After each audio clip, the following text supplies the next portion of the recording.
take the tire off. Make sure your parking brake is off because of the rear parking brake pads that pull that in. Once you release the parking brake, come back here, take the wheel off. You need to take off the caliper.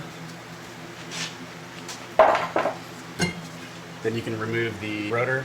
Once you have the rotor off, you'll have access to 4 bolts through these 3 holes.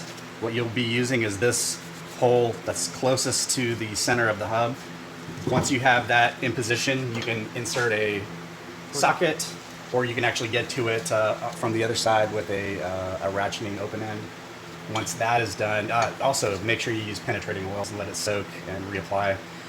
Once those bolts are out, you're going to need to use a hammer and whatever apparatus you can find to loosen up this hub to break it loose.